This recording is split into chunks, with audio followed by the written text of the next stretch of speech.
alcohol pues se remonta a edades antiguas, se han descrito pues en muchas bibliografías o en varias eh, pues imágenes que han quedado registradas y ya desde también en,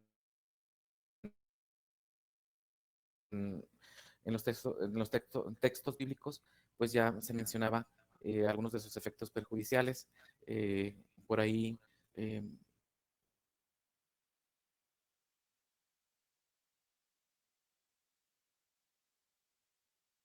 mencionó Noé se puso briago después de que pasó eh, lo del diluvio universal y por ahí hay unas imágenes de él o como se lo imaginaron los artistas haciendo el pasaje de cuando él se puso una guarapeta y anduvo desnudo y perdió la cordura y se agarró diciendo pues muchas cosas que a lo mejor no debería decir en ese momento.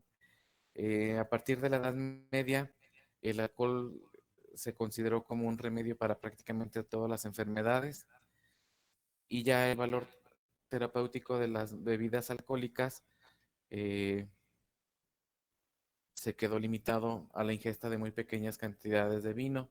En la actualidad, más o menos entre 20 y 40 gramos por día, lo que nos dicen que a lo mejor una copita de vino tinto al día es beneficioso, sobre todo el vino tinto, por los taninos que tiene, que juegan un papel de antioxidantes, y estos antioxidantes pues ayudan a que no se estén generando radicales libres, que son los causantes del cáncer. El consumo regular de alcohol va a producir un marcado fenómeno de tolerancia. Eh, Esta tolerancia es si empezamos a consumir alcohol frecuentemente, pues vamos a estar soportando mayor cantidades de alcohol conforme va pasando el tiempo, si lo estamos haciendo frecuentemente. En dosis bajas, el alcohol tiene efectos negativos sobre la coordinación, reflejos y capacidad de autocrítica. Hay personas que se toman una copita y ya dicen que pues los hombros los sienten ya muy débiles, las piernas también dicen que las sienten sin fuerza, porque a lo mejor pues no están tan acostumbrados a la ingesta de alcohol y ya empieza a generarles ciertos efectos que ellos no están acostumbrados. La intoxicación etílica aguda puede acompañarse de diversas complicaciones. Una de ellas puede ser la hipotensión arterial y la hipotermia, que pueden ser muy severas en algunos casos. En algunos otros casos hay vómitos reiterados que pueden desarrollar un síndrome de Mayory-Weiss o, o hay personas que pues se han este, pasado a autoplano porque se broncoaspiraron y pues ahí quedan. Algunos pacientes pueden hacer una fibrilación auricular transitoria, caídas al suelo por ataxia o disminución de la conciencia, neuritis compresiva al permanecer largo tiempo en una posición inadecuada y también puede generar hepatitis alcohólica que incide habitualmente en bebedores que son ya crónicos.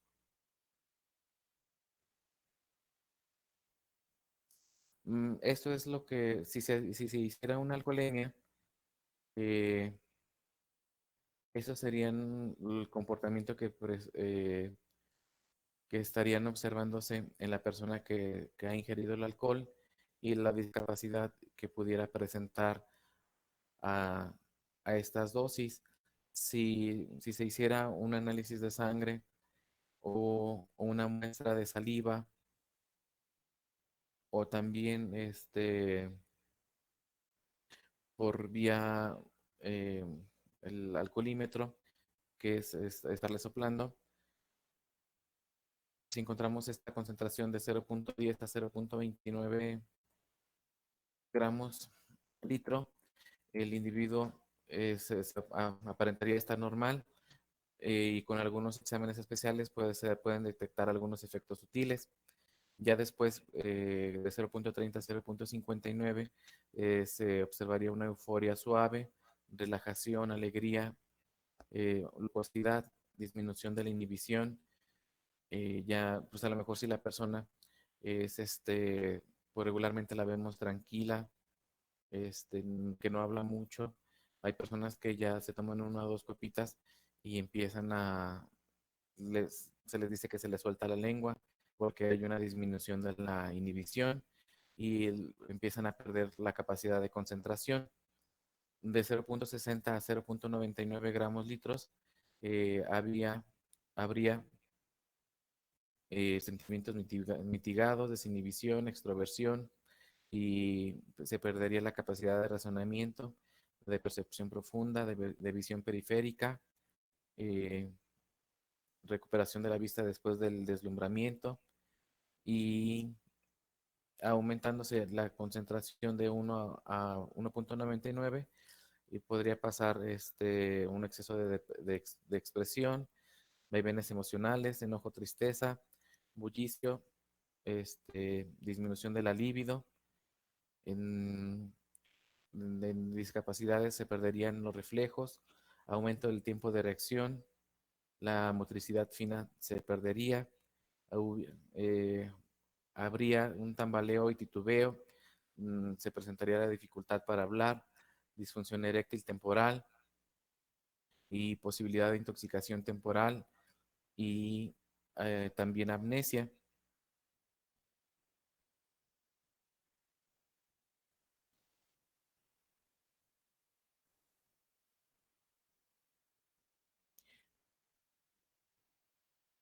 Y así van aumentando las discapacidades, deficiencia motoria grave, pérdida de conciencia. También hay algunas personas que hasta niveles más elevados presentan la amnesia. El funcionamiento de la vejiga se ve también, eh, pues aquí se empezaría a orinar más, tendría que estar, empezaría a hipoventilar, habría un desequilibrio. La bradicardia es la disminución de la frecuencia cardíaca. La respiración empezaría en algunos casos a subir dependiendo de si si lo mezcló con algunas otras drogas, pues puede estar aumentando o puede estar o disminuir la respiración. eh, la frecuencia cardíaca estaría disminuyendo y también se presentaría el nistagmo, que es el movimiento involuntario e incontrolable de los ojos, posicional, debido al alcohol. Estas personas pues ya pierden el conocimiento y si les llegamos a abrir los ojos, pues los ojos se empiezan a ver que están moviéndose de un lado para otro. O si las personas están conscientes y están, mm, bueno, si están conscientes y estamos hablando con ellas y empezamos a fijar la vista en sus ojos, vemos que algunas personas cuando estamos hablando con ella empiezan a, a mover sus ojos de un lado para otro en movimientos muy cortos, eso sería el nistagmo. Y a una concentración de 5 gramos el litro o más, pues habría un alto riesgo de intoxicación y también posibilidad de muerte. El consumo crónico y excesivo del alcohol va a estar unido a trastornos en tres grandes órganos. Uno sería el hígado, el otro sería el sistema nervioso y el otro sería el corazón. En el caso del hígado, puede producir una esteatosis, fibrosis y hepatitis y cirrosis. En el caso de la esteatosis es cuando escuchamos que los pacientes tienen el hígado graso. Entonces, si en un hígado saludable están todos los hepatocitos eh, unidos unidos unos con otros, este sería el corte que se haría patológico, de patología. Y al estar presentando la esteatosis, se verían ya estas lagunas de los hepatocitos y entre esas lagunas estarían formadas por grasa. Entonces, ese sería como se vería el corte con una tinción para patología.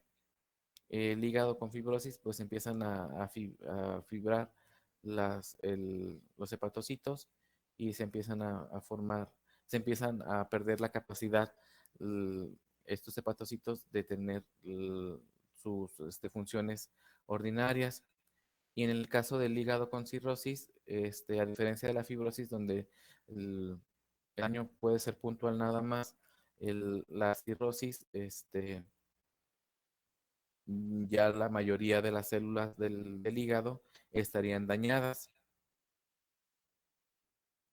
En el caso del sistema nervioso, va a ser responsable a través del déficit nutricional, eh, como la tiamina, de diversas enfermedades como el síndrome de Wernicke-Korsakoff, este, la ambliopía, alcohol, tabaco, la pelagra o el beriberi, este, y también se ha asociado a algunos tipos de demencia, degeneración de la corteza cerebelosa, mielonisis, mielonil- mielolisis pontina central, enfermedad Machifava, Bignami y polineuritis.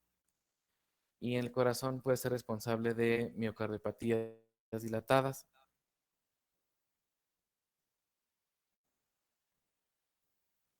Para el tratamiento del alcoholismo se tiene que valorar inicialmente el estado neurológico, cardiocirculatorio y respiratorio, adoptando las medidas sintomáticas que precisa el paciente.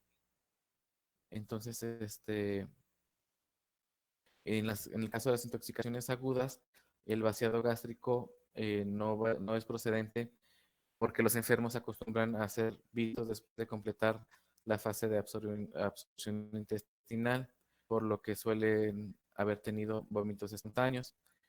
El carón activado va a ser totalmente ineficaz como absorbente.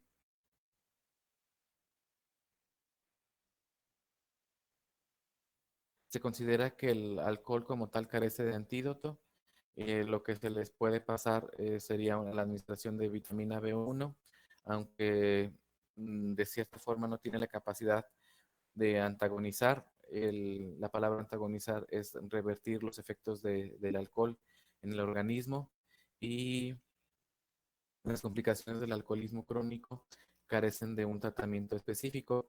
Regularmente cuando llegan pacientes a alguna clínica o algún hospital, cuando los llevan muy alcoholizados, lo que los hacen, nada más, lo que regularmente les pasan es un multivitamínico, eh, y una solución fisiológica, para estarlos hidratando, para que no, eh, cuando uno toma alcohol regularmente, se deshidrata uno. Lo que hace esta solución fisiológica es que no pierda muchos electrolitos para que no vaya a tener consecuencias posteriores el paciente. En el caso de la intoxicación por cannabis, eh, también conocida como marihuana, va a ser una de las drogas más antiguas también que se siguen consumiendo en la actualidad. Sus fines terapéuticos y medicinales demostrados, en el caso de aquí de México, no ha servido para que se legalicen. En algunos otros países, pues ya han estado legalizándolo, pero en la mayoría de los países todavía se sigue catalogando como ilegal. En su consumo como droga psicotrópica se dispara cada año, y ya no solo en el sector joven, sino también hay algunas personas de edad avanzada que la consumen, y también hay niños que ya desde muy pequeños empiezan a consumirla. Las tres formas de consumo más habituales va a ser la marihuana, el hashish y el aceite de hashish. Producen una sintomatología parecida relacionada con la dosis y la idiosincrasia individual. Va a haber un amplio espectro de signos y síntomas causados por el cannabis, con una importancia clínica variable que puede afectar múltiples órganos y sistemas. Aquí va a depender mucho del estado de ánimo de la persona o si lo combina con algunas otras drogas, eh, cuáles van a ser los efectos o cómo va a actuar la, la marihuana sobre ellos.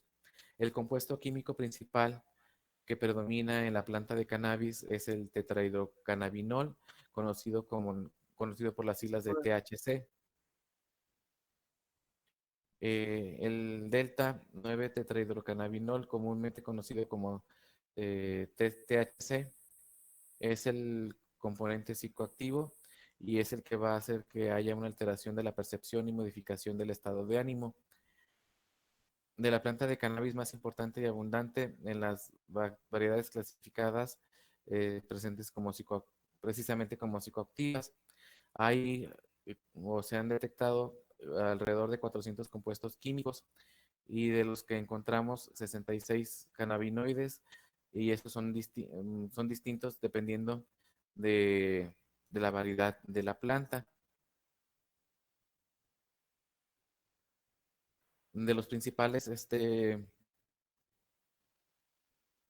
componentes que de los que se han estudiado es el cannabidiol o CBD, que tiene un efecto ansiolítico y relajante y es el responsable de que te sientas relajado y perezoso cuando pasa la fase de su vida. Otro es el cannabinol o CBN y su consumo suele implicar reducción del ritmo cardíaco, algunos efectos anticonvulsivos y no tiene una acción psicoactiva como tal. Otra sería la tetrahidrocannabivarina y el otro sería el cannabigerol o CBG. No tiene propiedades psicoactivas de ningún tipo, pero sí posee importantes propiedades antibióticas y también sirve para reducir la presión intraocular. Y también está el cannabicrómeno o CBC y pues este posee efectos antiinflamatorios y sedantes. Todos actúan como supresores del sistema nervioso central. Por eso hay veces que ya hay algunas tiendas especializadas donde algunas variedades de la cannabis eh, puedan estar más ricas en TBC porque buscan aún el efecto antiinflamatorio y sedante, o también si lo quieren utilizar para para tratar algún proceso infeccioso, pues buscan una variedad eh, de las que están modificadas ya genéticamente para que tenga mayor cantidad de CBG, porque esta es la que tiene las propiedades antibióticas. En el caso del tetrahidrocannabinol, es entre todos los componentes químicos del cannabis y entre los cannabinoides el mejor estudiado y es el responsable de muchos, si no de la mayoría, de los efectos físicos y psicoactivos de la cannabis. Y va a ser el principal cannabinoide involucrado en producir el subidón o el high. Y después va a estar el tetrahidrocannabinol, también va a ser un agonista, va a ser un activador de los receptores de cannabinoides C, CB1, presentes principalmente en el cerebro, por lo que sus mayores efectos son sobre sus funciones que desarrolla este órgano.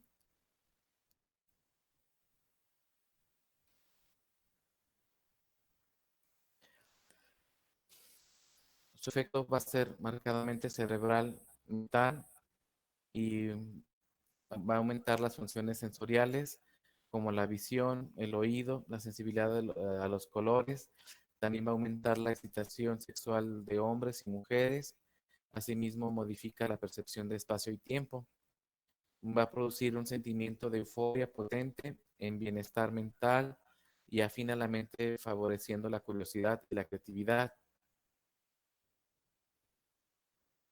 En el caso del uso crónico produce alteraciones de la memoria episódica a corto plazo y a la memoria de trabajo.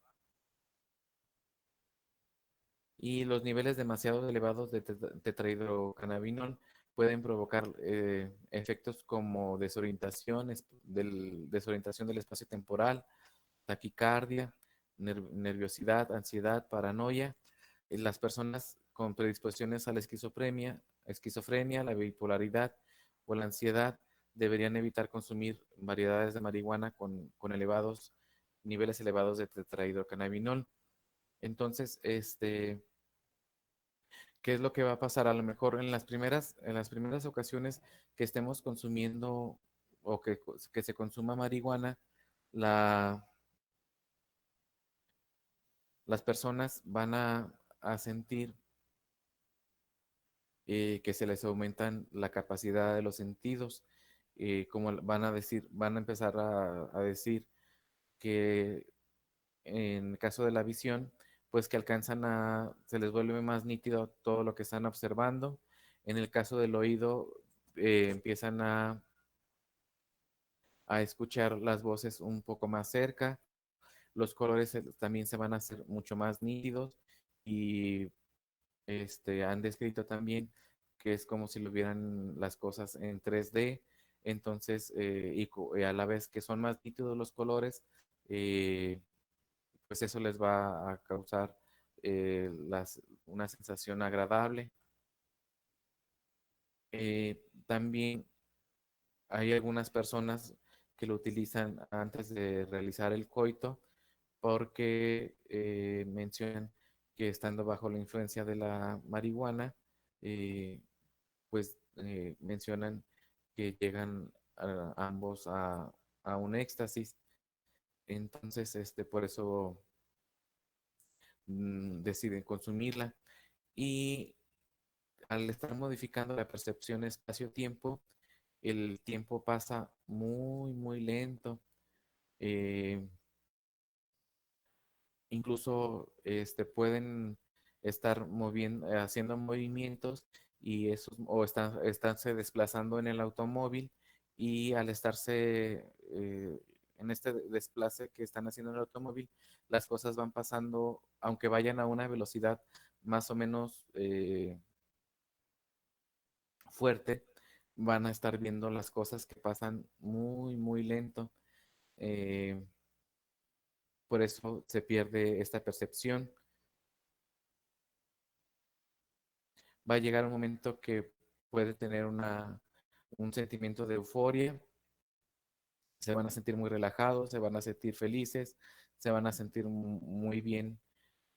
Por eso algunas personas que la consumen, si tienen problemas en sus casas, el hecho de estar consumiendo marihuana, pues los ayuda a relajarse y encontrar ese bienestar que a lo mejor en sus hogares no lo tienen.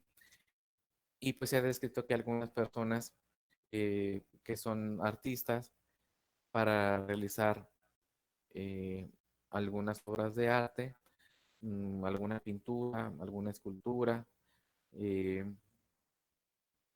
la consumen antes de empezar a realizar sus actividades porque esto les favorece su creatividad. Ya en el caso de las personas eh,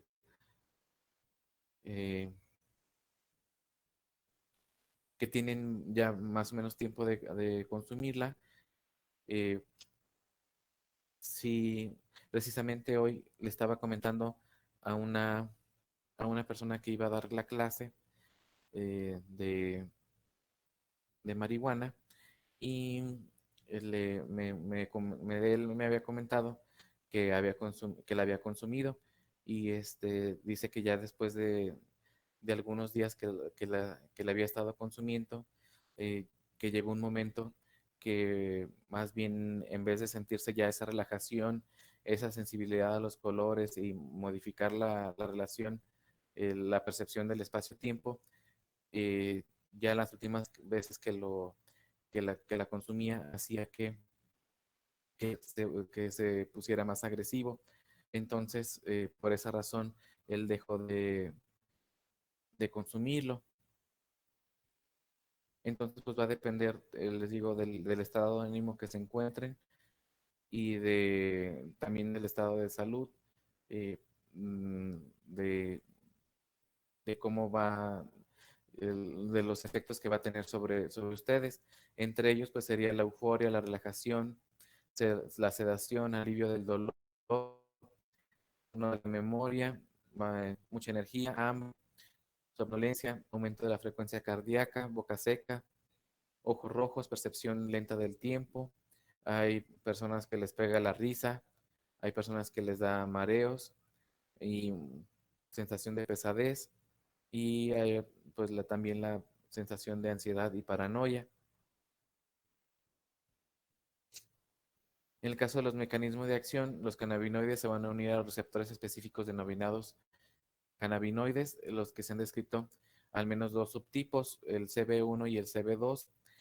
Estos receptores CB1 se van a encontrar fundamentalmente en el sistema nervioso central y son los responsables de los efectos psicoactivos.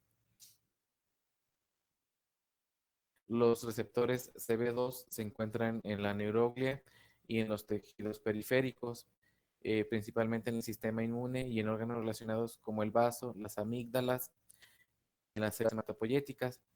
Este receptor va a ser el responsable de las acciones inmunomoduladoras de, de los cannabinoides. Algunos de los efectos de los cannabinoides es posible que estén mediados por otros tipos de receptores cannabinoides que aún se están identificando y se tienen que hacer estudios más especiales.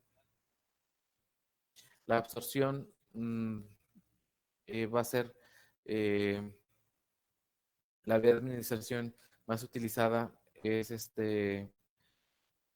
por, in- por fumada, es la vía fumada intrapulmonar y el grado de exposición de la sustancia va a estar condicionado por el número de caladas, por el número de jalones que le den, por el número de inhaladas que le den al cigarro, la duración de estas caladas, el intervalo entre una y otra, el tiempo que se sostiene el humo, el volumen y profundidad de la inhalación, la potencia, la cantidad de tetrahidrocannabinol que no se haya destruida por la pirólisis y el ritmo respiratorio que tenga la persona. El tetrahidrocannabinol se va a detectar en el plasma inmediatamente después de la primera calada, alrededor del primero, del 1 al 2 minutos, ya va a estar presentando efectos de los tetrahidrocannabinoides. Los picos plasmáticos se van a alcanzar entre los 3 y 10 minutos.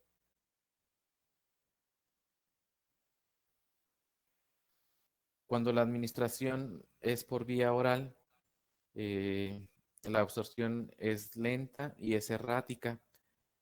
El inicio de los efectos se da entre media hora y 2 horas de posadministración. Los picos plasmáticos se van a alcanzar entre 1 y 4 horas post ingestión y son menores que por la vía fumada, pero van a ser más largos.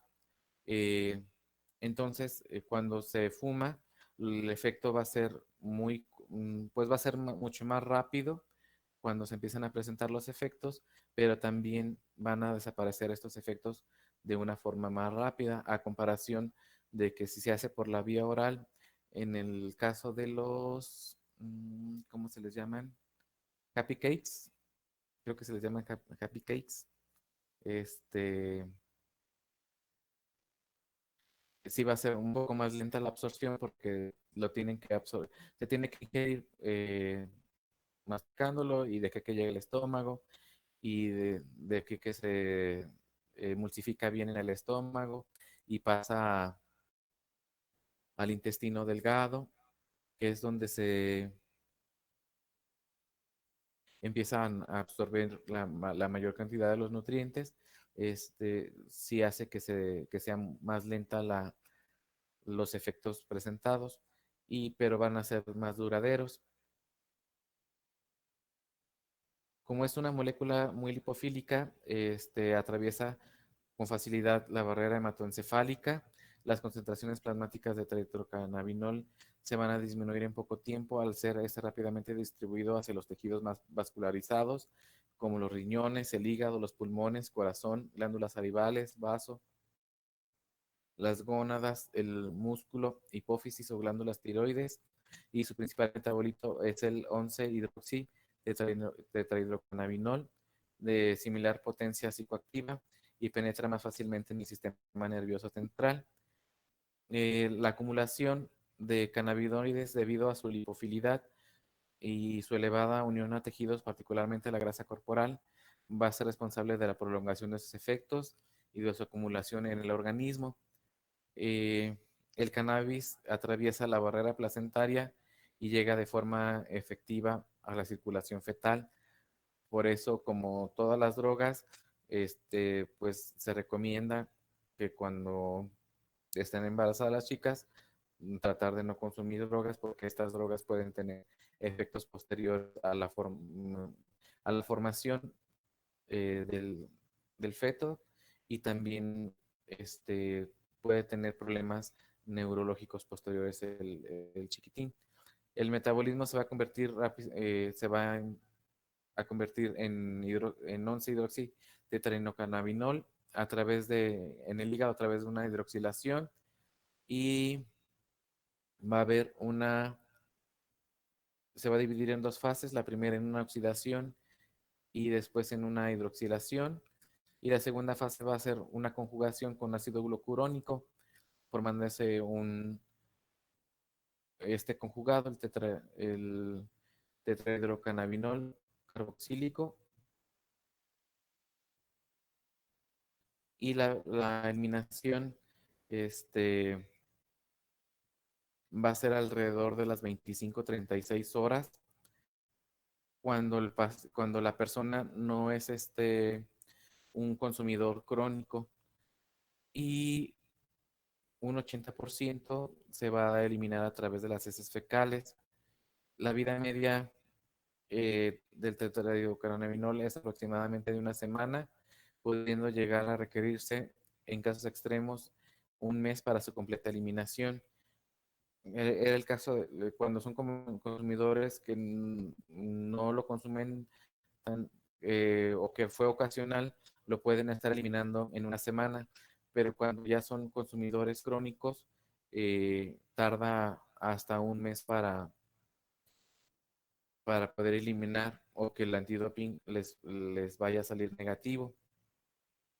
Pero si el fin de semana consumieron marihuana, lo más, y no son, o no consumen, o fue accidental el consumo de marihuana, lo más probable es que si les hacen el antidoping a mediados de la semana o a la siguiente semana, ya no existan trazas de, de los tetrahidrocannabinoides que se buscan al hacer el antidoping.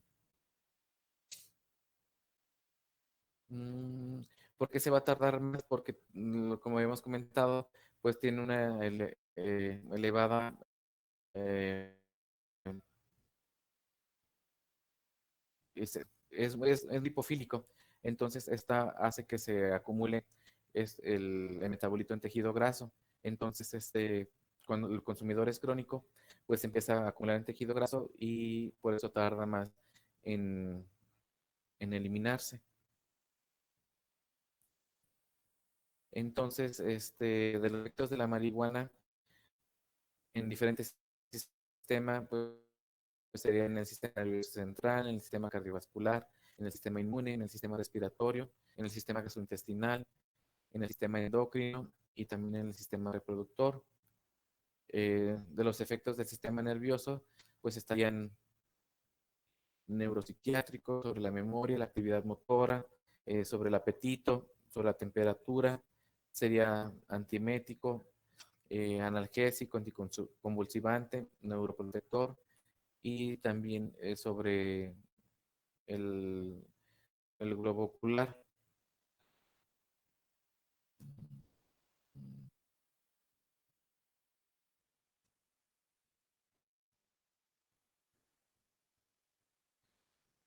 Esto ya lo...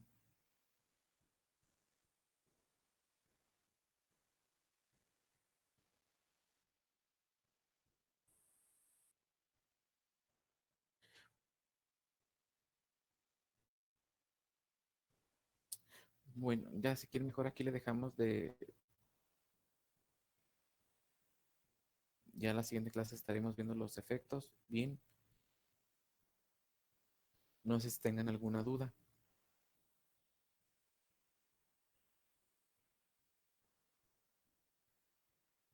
Profe, ¿qué es el hashish? El hashish es una pasta que se produce eh, con, con la marihuana. No sé cómo se prepara, nada más sé que es una pasta que se Pero prepara. no, pero no es lo mismo que la marihuana. No, no, no, es que en la marihuana consumimos a la planta como tal. Y en el hashish se prepara de alguna Entonces forma se cocina, especial. ¿no, profe?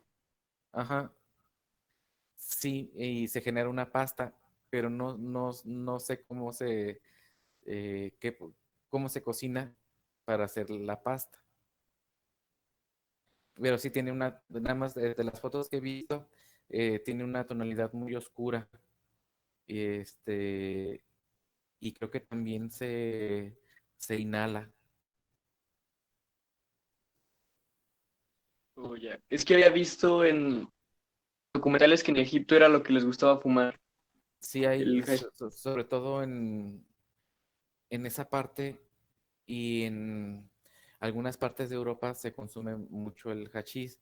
De hecho, la preparan mucho en África y de ahí la llevan a Europa, esa pasta, el hachís. Muy bien, gracias, profe. Sí.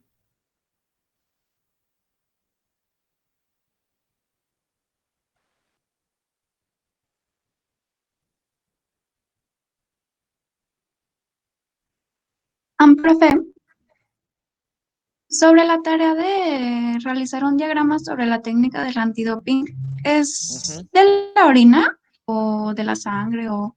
Sí, sería de la orina. Regularmente, lo que se va a utilizar va a ser una muestra de orina. ¿Por qué se va a utilizar una muestra de orina en el caso de cocaína, marihuana, anfetaminas? Porque en algunos, bueno, se utiliza una prueba, una muestra de orina porque es un producto de desecho. Se pudiera realizar también en sangre, pero para fines legales, al estar uno introduciendo una aguja sobre el organismo de la persona que está siendo analizada, se puede considerar que lo estás hiriendo con un arma blanca. Entonces, eso te pudiera generar algunos problemas legales porque lo estás hiriendo. Por eso se hace en una muestra de orina, pero de que se puede realizar pues también a veces que se utilizan pues las heces fecales o también se buscan en los folículos pilosos eh, pues también esas drogas porque es este producto que ya se le cayó a la persona o no lo estás invadiendo tanto como es el caso de la extracción de la Ujú. muestra sanguínea. Pero sí, va a ser en orina el Ah, ok, diagrama. gracias. ¿De qué?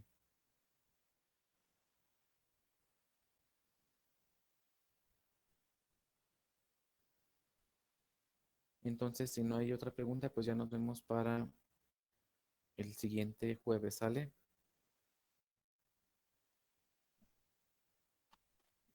Hasta luego, profe.